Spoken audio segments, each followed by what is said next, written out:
Okay, so the first item on the rack is the external power pack for the mixing desk. Just two buttons on here, main power and the phantom power switch. Phantom power will be used when you're using condenser mics on your live sound gear for things such as drum mic overheads, or if you've got a little condenser mic that you point directly at the hi-hat.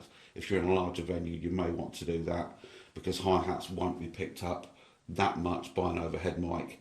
You may get some spill into the snare mic, but generally speaking, in a larger venue, when you do want to hear that hi-hat, then you'll put a direct condenser mic onto it. So that's what the phantom power is for. Each channel on my desk does have its own individual phantom power switch, so it can be turned on solely on the channels that need the phantom power. You can get some cheaper desks which will have one switch on it for phantom power, which will apply the phantom power to all channels. With those, you do have to be careful how you do your connections, because if you supply phantom power to a microphone that doesn't need it, you can damage the microphone. So that's why I prefer my desk, because it has the individual power for each channel. Moving down, we have a matched pair of the Samsung S-Curve 231 dual 31 band graphic equalizers. Switch them on so you can see the lights. As you can see, I've got these ramped full up all the way. Now I use these for my monitors, to EQ the monitors. The reason they're all ramped up at full whack is because they have a cut only feature switched on here, which means I can just pull a frequency where it's feeding back. We also have a low cut feature, which means you can actually cut completely out of the mix any frequencies below a certain level. This is usually for things like rumble, or if all you're feeding into the mix is vocals, you don't need certain frequencies below a certain level for vocals, because vocals don't produce that. Normally you'd be looking somewhere around about maybe the 40 to 50 hertz range. Anything below that is cut completely out of the mix. But it is adjustable all the way from 15 hertz all the way up to 200 hertz.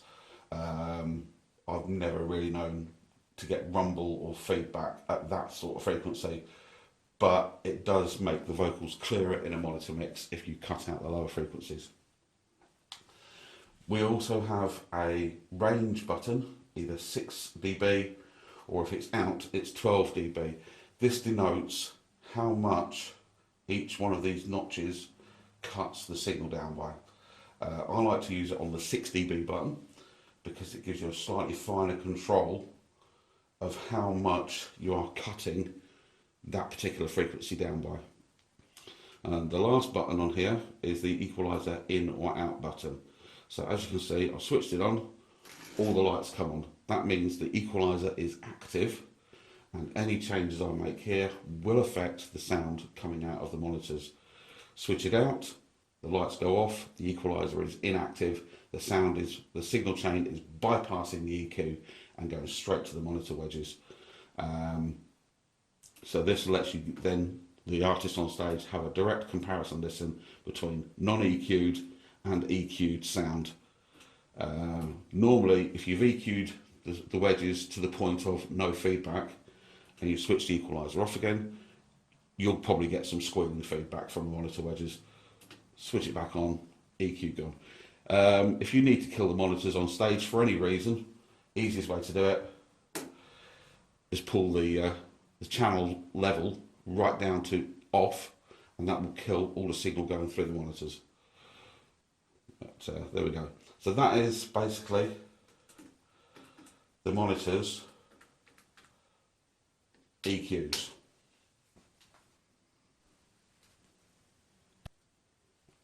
Okay, so the next items in the rack are the effects units. As you can see, my first two are a matched pair, and then I've got a later version of effectively the same unit.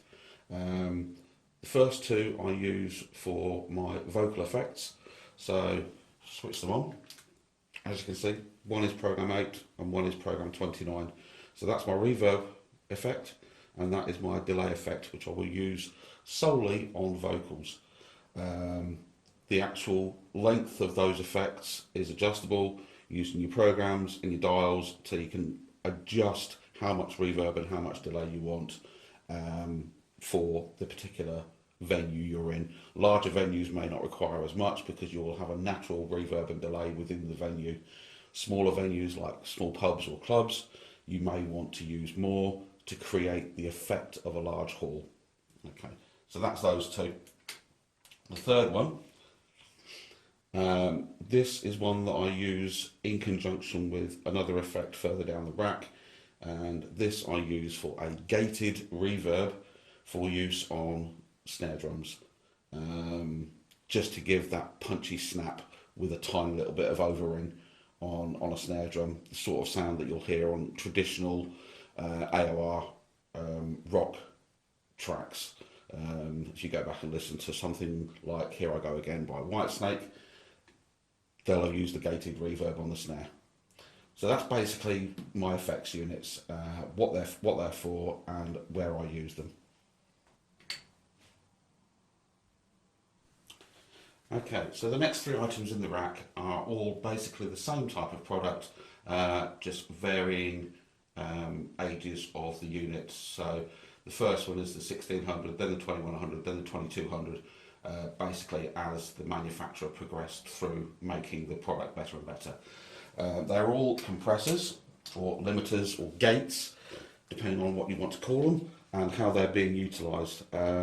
So they're 3 stereo compressors that I have, which basically gives me 6 channels of compression to be used as inserts on the desk on whatever I want to use them on. Primarily these would be used on your subgroups, so you could have overall compression on, say, a vocal subgroup, one for keyboards, one for guitars, one for basses, one for drums, and then if you've got an extra percussion section or a brass section, you may want to use compression on that channel as well.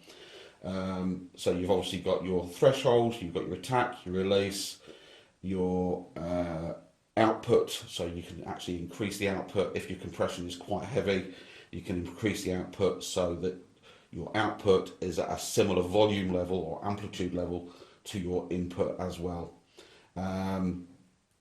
They all basically do the same job. Some have got more features than the previous versions, but effectively they're all just compressors. If you want to know more about compression, there's plenty of videos on YouTube that tell you how a compressor works and how to set up a compressor for basic use. But that's basically what those 3 effects units are. They're just 3 stereo compressors to use as inserts.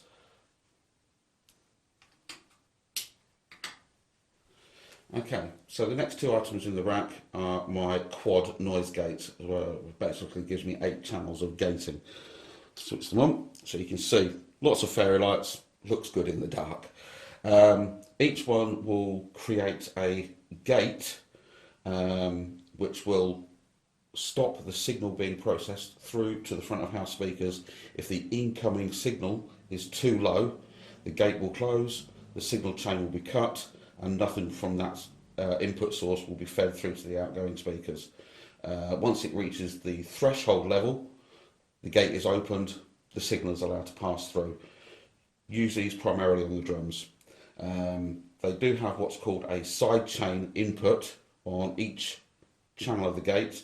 This is where I input that gated reverb that I mentioned earlier in for the snare drum channel, just to give the snare drum a bit of extra reverb, just to expand it out a little bit. But that's basically what these 2 units do. They're noise gates.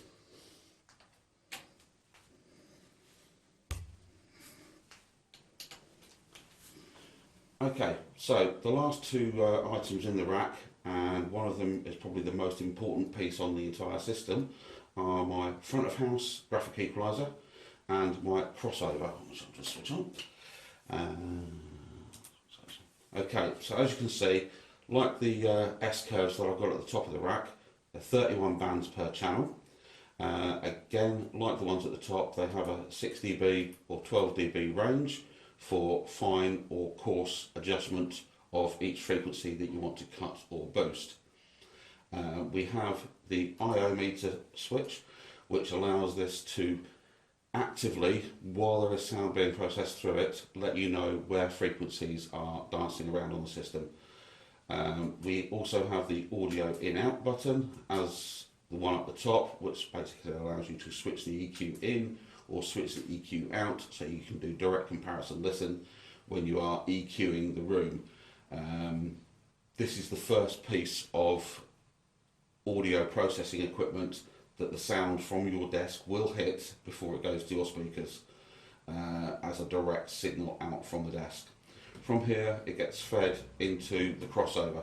This is probably the single most important part of the system, because this determines what signals are being fed to what speakers in your system on stage.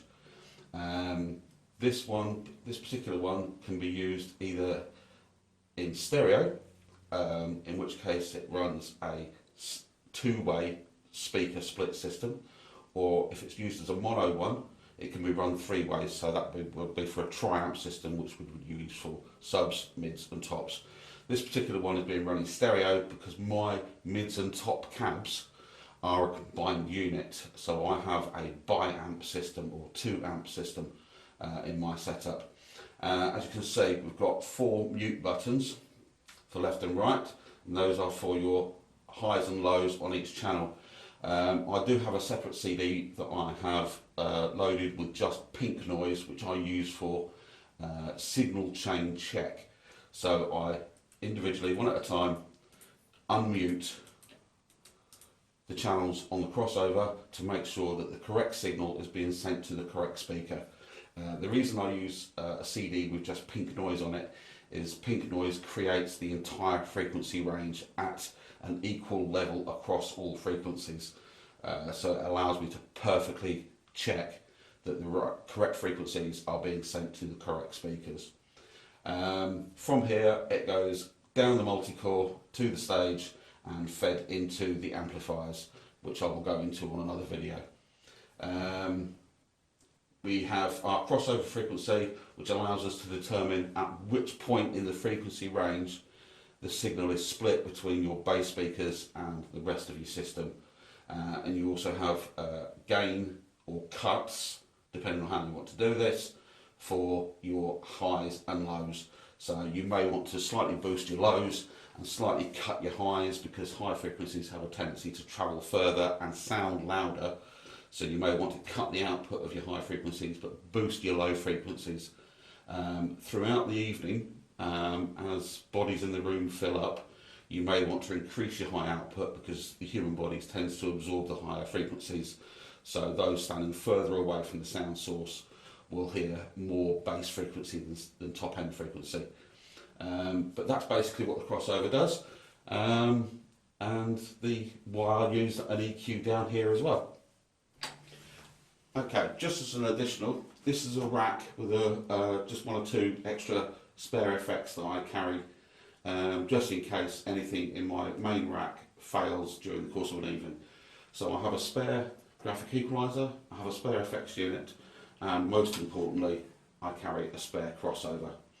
Like all the other effects units, this is dual 31 band. Like the other effects units, it has an in-out switch, so I can do a direct comparison listen using this. If an EQ does fail, I will tend to copy the curve of the faders from the one that's failed onto this, so that when I plug this in line, it has exactly the same audio signal output that the previous EQ used. This effects unit, multi-effects, can be used to replace any one of the 3 should any one of those 3 fail. And again, crossover, like before, most important part of the system, and this can be instantly swapped over on my system should my other crossover fail. This is why I carry these 3. You may be asking why I don't carry spare compressors or noise gates. Those can be lived without. Should one of them fail, you can just bypass the signal and run without that compressor or that noise gate for the rest of your event, giving you time between events to get it repaired or replaced. But these are the 3 important parts of the spares that I carry. Carry these in a separate rack case, instantly accessible, should I need to plug in from the original rack into this rack and get running again.